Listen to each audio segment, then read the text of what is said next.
السلام علیکم ورحمۃ اللہ تعالی وبرکاتہ۔ الحمد للہ رب العالمین والعاقبۃ للمتقین والصلاة والسلام على سید الانبیاء والمرسلین وعلى آلہ الطیبین الطاہرین واصحابہ الاکرمین اجمعین وعلى من والاهم وتبعهم بإحسان إلى يوم الدين. أما بعد، قال الله سبحانه وتعالى في القرآن المجيد والفرقان الحميد: فأعوذ بالله من الشيطان الرجيم، بسم الله الرحمن الرحيم. إنا نحن نزلنا الذكر وإنا له لحافظون. صدق الله مولانا العظيم وبلغنا رسوله النبي الأمين الكريم ونحن على ذلك لمن الشاهدين والشاكرين والحمد لله رب العالمين.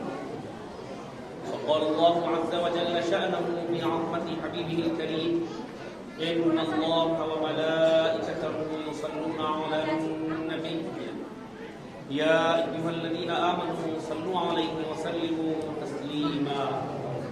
اللهم صل على سيدنا محمد وعلى آله وصحبه أفضل صلواتك وعدد معلوماتك بارك وسلم صلاة وسلاما عليك يا رسول الله صلى الله تعالى عليه وسلم.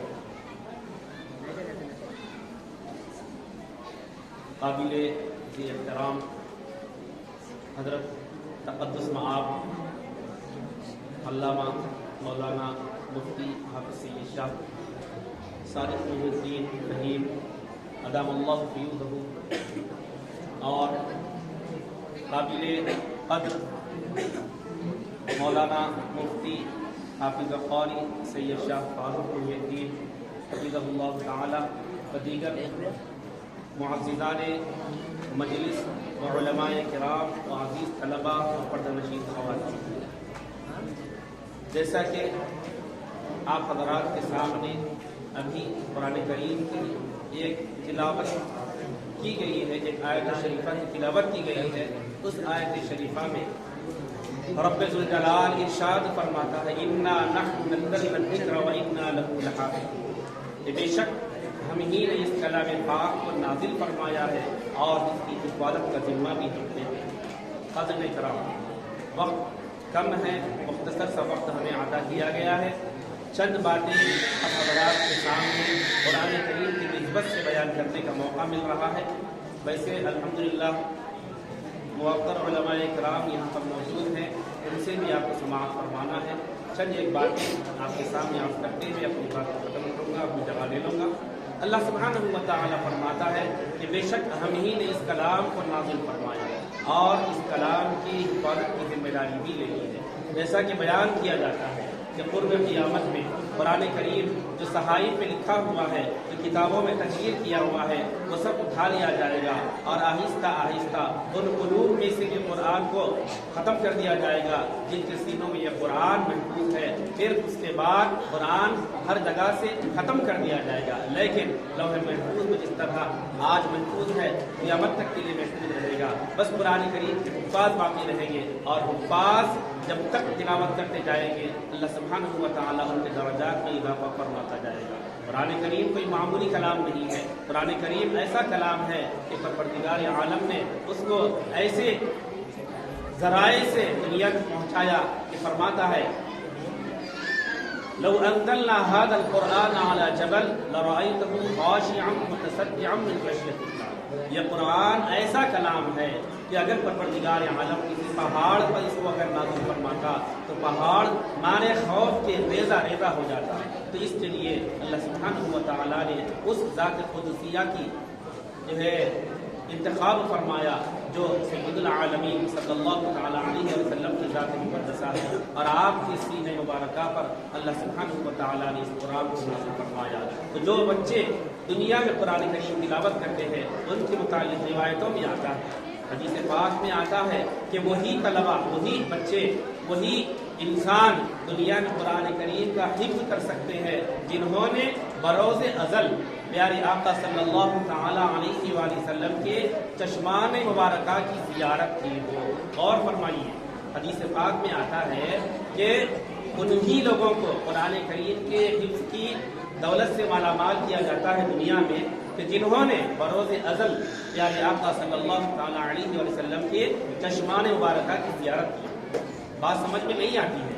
اس کے متعلق تفصیل ہمیں کتب احادیث میں یوں ملتی ہے کہ اللہ سبحانہ و تعالی نے جب دنیا کی تخلیق سے پہلے تمام مخلوقات کو یکجا کیا پیارے آقا صلی اللہ تعالی علیہ وآلہ وسلم کے نور اقدس کو ایک قندیل میں جمع فرمایا. وہ قندیل بھی ایسی پرانی قندیل تھی جس کو عقیق سرخ عقیق کے ساتھ ایسے مختلف اجزاء کے ساتھ تیار فرما کر ایک صورت اس کی بنائی پھر اس کو ایک بہترین شیشے میں قندیل نما بنا کر اس میں آپ صلی اللہ تعالی علیہ وسلم کو ایسی صورت گری میں ڈال کر پیش فرمایا جیسی کی صورت گری دنیا میں آپ صلی اللہ تعالی علیہ وسلم کی ظاہر فرمائی گئی تھی. پھر اس کے بعد تمام مخلوقات کو یہ حکم دیا گیا کہ سب اس کا طواف کریں. چنانچہ روایتوں میں آتا ہے کہ 70,000 برس تک کل مخلوقات اس قندیل کے اطراف طواف کرتے رہے. پھر بے انتہا تکبیر و تحلیل چلتی رہی جاری رہی. پھر اس کے بعد پیارے آقا صلی اللہ تعالی علیہ وآلہ وسلم کی اس نورانی قندیل کی طرف یہ حکم ہوتا ہے کہ اے تمام مخلوقات دیکھو اس قندیل کی طرف.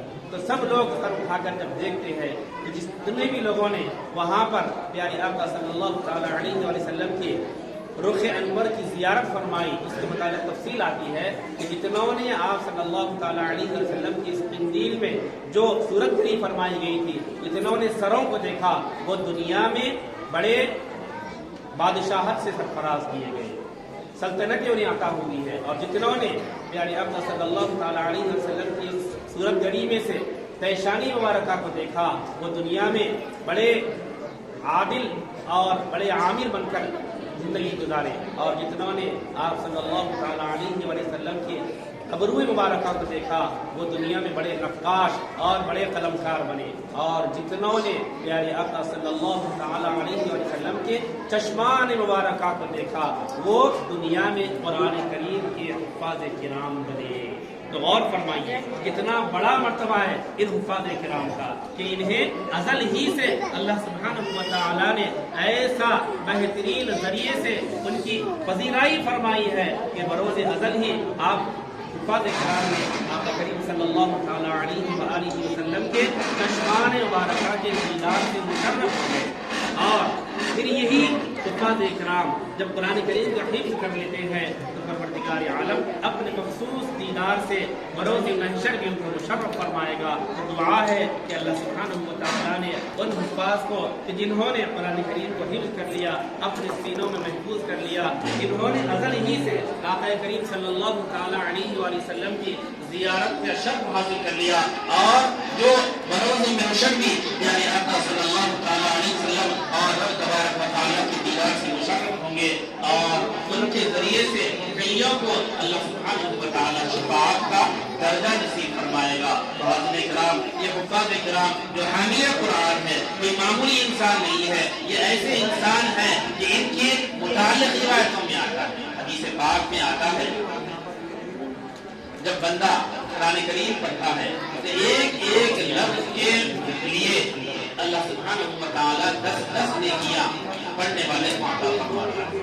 پھر فرمایا گیا ولا تقل الف لام میم حرف, یہ مت سمجھو کہ الف لام میم ایک حرف ہے بلکہ الف الگ حرف ہے, لام الگ حرف ہے, میم الگ حرف ہے. الغرض یہ کہ اگر کوئی بندہ مومن الف لام میم اتنا بھی اگر تلاوت کرتا ہے تو ایسے بندے کو کم از کم 30 نیکیاں اللہ سبحانہ و تعالیٰ اس کے نام اعمال میں عطا فرماتا ہے. تو غور فرمائیے کتنے حقوق ہے قرآن کریم میں اور حفاظ کرام ایک مرتبہ نہیں کئی مرتبہ ہزارہا مرتبہ ایک ایک لفظ کی تلاوت فرماتے ہیں. تو ان کے مرتبے کا کیا مقام ہوگا. حضرت اکرام ان کے مقام کی جو ہے آپ اہمیت کو سمجھیے, جانیے, قدر کیجیے. اس لیے کہ جو بندہ قرآن کریم کے پڑھنے والے کی دنیا میں قدر فرمائے گا، اس کی عزت افزائی کرے گا۔ اور محشر پروردگار عالم نے اعلان فرمایا ہے کہ میں ایسے بندے کو اپنے محبوب بندوں میں شامل کر لوں گا۔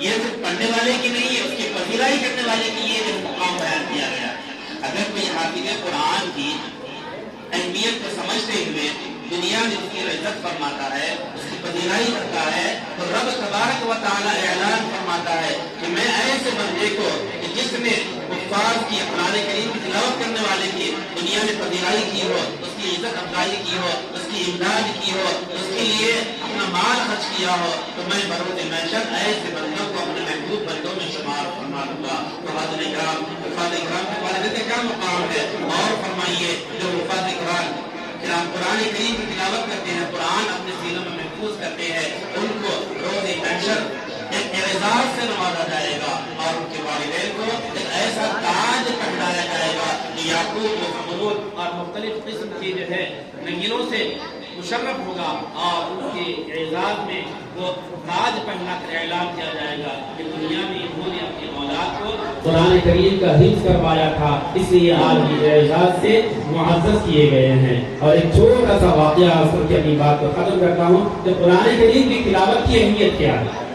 چنانچہ ایک بزرگ اپنی کتاب میں لکھتے ہیں، ایک واقعہ ہے کہ ایک بزرگ ایک مقام سے گزر رہے ہیں، راستہ طے کرتے کرتے رات ہو گئی، جب مقام سے گزرتے گزرتے تھک گئے، شام ہو گئی ہے، آرام کا وقت آ گیا، تو انہوں نے ارادہ کیا کہ اس مقام پر کچھ دیر توقف کر لیتے ہیں، آرام کر لیتے ہیں، پھر صبح کو اپنا سفر جاری رکھتے ہیں۔ چنانچہ جب وہ آرام کرتے ہیں، اتفاق سے وہ مقام قبرستان رہتا ہے، پھر وہاں پر آرام کرتے ہیں، آنکھ لگ جاتی ہے، خواب میں دیکھتے ہیں کہ تمام قبور کے لوگ اپنی اپنی قبروں سے نکل گئے، ایک مقام پر جا کر سب جمع ہو رہے ہیں۔ جب معلوم کیا جاتا ہے کہ کیا معاملہ ہے، جب بتلایا جاتا ہے کہ یہ مقام پر ہر روز تمام اہل قبور کے لیے کچھ نعمتیں بانٹی جاتی ہیں، تو سب لوگ یہ نعمتیں لوٹنے کے وقت سے وہاں پر آتے ہیں اور ہر کوئی اپنے اپنے حصے کی نعمتیں حاصل کرنے کے لیے جمع ہوتا ہے، ہر کوئی کوشش کرتا ہے۔ جب دیکھتے ہیں، جائزہ لیتے ہیں تو ایک شخص ہے جو قبر کے باہر آ کر خاموشی سے اطمینان سے بیٹھا ہو، پھر وہ صاحب اس کے پاس جاتے ہیں، دریافت کرتے ہیں، پوچھتے ہیں کہ بھائی وہاں پر نعمتیں کٹ رہی ہیں، ہر کوئی جا رہا ہے نعمتیں حاصل کرنے میں، ایک دوسرے کو سبقت لے جا رہا ہے، اور آپ یہاں پر اطمینان سے بیٹھے ہیں، کیا بات ہے؟ کیا آپ کو نعمتیں حاصل کرنا نہیں ہے؟ وہ شخص جواب دیتے ہیں ایسی بات نہیں ہے، یہ نعمتیں ہمیشہ مختلف ایام میں آتی ہیں اور بڑھتی ہیں، لیکن مجھے اس کی حاجت نہیں ہے۔ پوچھا گیا کہ کیوں؟ کیا وجہ ہے کہ تم نعمتیں لوٹنے وہاں پر نہیں جاتے ہو، زحمت مجھے نہیں اٹھاتے؟ وہ فرماتے ہیں کہ مجھے وہاں تک جانے، زحمت اٹھانے، لوگوں کے ساتھ گھر پر مل کرنے کی ضرورت نہیں پڑتی ہے، مجھے جو کچھ ملنا ہے میرے اپنے مقام پر مجھے مل جاتا ہے، اور مجھے اس سے ہی اطمینان حاصل ہو جاتا ہے اور میں اس سے خوش ہوں۔ پوچھتے ہیں اس کی وجہ کیا ہے؟ وہ صاحب فرماتے ہیں کہ دنیا میں میرا ایک لڑکا ہے جس کو میں نے قرآن کی تعلیم سے آراستہ کیا ہے، اور وہ میرے مرنے کے بعد جب کبھی قرآن کریم کی تلاوت کرتا ہے اس کا ثواب مجھے ایصال فرما دیتا ہے، اور وہ ثواب ایسا ثواب ہے، یہ تمام نعمتوں سے زیادہ اس کی اہمیت ہے، اور میں اسی میں خوش ہوں، اور مجھے وہاں تک جانے زحمت اٹھانے کی ضرورت نہیں پڑتی ہے۔ اللہ اکبر! دیکھیے وہ صاحب دنیا سے گزر گئے ہیں، عالم برزخ کا معاملہ ہے، دوزخ میں اپنے قبر میں ہیں، وہاں سے نکل کر دیکھتے ہیں کہ انہیں پتہ چلتا ہے، کچھ پوچھا جاتا ہے کہ کیا معاملہ ہے، آپ نعمتیں لوٹنے نہیں جا رہے ہیں؟ وہ کہتے ہیں کہ میرا بچہ قرآن کریم کی تعلیم حاصل کر لیا ہے، اس کا کچھ نہ کچھ حصہ پڑھ کر میرے لیے ایصال ثواب کرتا ہے، اور وہ ایصال ثواب کرنا ان تمام نعمتوں سے میرے لیے بہتر ہے، لہٰذا میں مطمئن ہوں۔ یہ الفاظ وہ بزرگ کہتے ہیں، پھر وہ بزرگ کی آنکھ بن جاتی ہے، وہ وہاں سے روانہ ہو جاتے ہیں، بات آئی گئی ہو جاتی ہے۔ ایک عرصے دراز کے بعد پھر ایک مرتبہ سفر پر نکلتے ہیں، پھر اسی مقام پر آتے ہیں، پھر وہیں پر قیام کا موقع ہوتا ہے، رات میں آنکھ لگ جاتی ہے، پھر وہی نیند کا غلبہ ہوتا ہے، پھر وہی خواب میں منظر آتا ہے۔ منظر تو وہی ہے لیکن وہ شخص موجود نہیں ہے کہ جس نے یہ کہا تھا کہ لیے بچے کو میں نے قرآن کی تعلیم دلوائی تھی اور قرآن پڑھنے کی وجہ سے مجھے ایسا اس کا اجر ملتا ہے کہ نعمتیں ٹوٹنے کی زحمت مجھے اٹھانی نہیں پڑتی. لیکن دیکھتے ہیں کہ وہ صاحب وہاں موجود نہیں ہے. کافی دیر تلاش کرنے کے بعد جب مجمع خالی ہوتا ہے تو وہاں سے پسینے میں شراب اور انتہائی تھکی مانی حالت میں وہ موصوف واپس آتے ہیں. جب یہ قریب جاتے ہیں اور سوال کرتے ہیں کہ بھائی کیا معاملہ ہے؟ پہلے تو تمہارا ایسا معاملہ نہیں تھا, تم اپنے ہی مقام پر بیٹھے رہتے تھے اور کہتے تھے کہ میرا بچہ حافظ قرآن ہے, قرآن کی تعلیم پڑھا ہوا ہے, وہ کچھ پڑھتا ہے, میرے حق میں ایصال ثواب کرتا ہے, وہی کافی تھا. لیکن اب کیا ہوا؟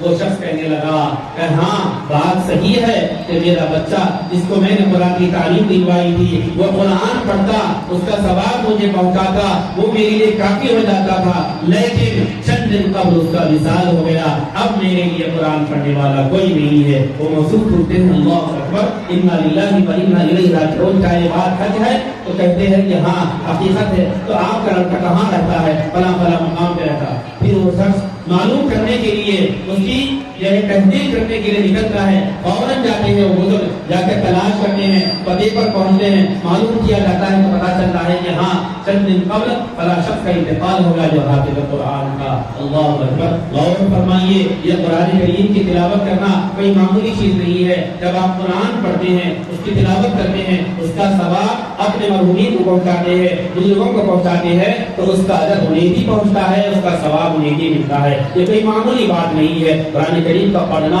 یہ ایسا عمل ہے, اللہ کے رسول صلی اللہ علیہ وسلم فرماتے ہیں یقرؤون القرآن, قرآن کریم پڑھا کرو, فإنه يأتي شفيعا لأصحابه يوم القيامة. اس لیے کہ یہ قرآن کریم کی تلاوت کرنا اس کے حق میں بروز قیامت اس کی شفاعت کرنے والا بن جائے گا. اللہ اکبر. اور فرمائیے, قرآن کریم کی تلاوت کرنے والا قرآن بروز قیامت یہ قرآن اس کی شفاعت کا باعث بن کر آئے گا. تو حاضرین کرام, جیسا کہ میں نے آپ کے سامنے بات عرض کی تھی کہ جو بندہ قرآن کریم کا حافظ بنتا ہے تو کوئی معمولی شخص نہیں ہے. اس کے متعلق روایتوں میں آتا ہے کہ پروردگار عالم نے ازل میں جب تمام روحوں کو جمع فرمایا تھا, اس وقت جتنوں نے پیارے آقا صلی اللہ تعالی علیہ وسلم کے چشمان کرم کو اپنی نظروں سے دیکھا, وہی قرآن کریم کا حفظ مکمل کرتے ہیں. تو یہ واقعی میں قابل مبارکباد ہے سارے کے سارے حفاظ, ان کے مدرسین, یہ ادارہ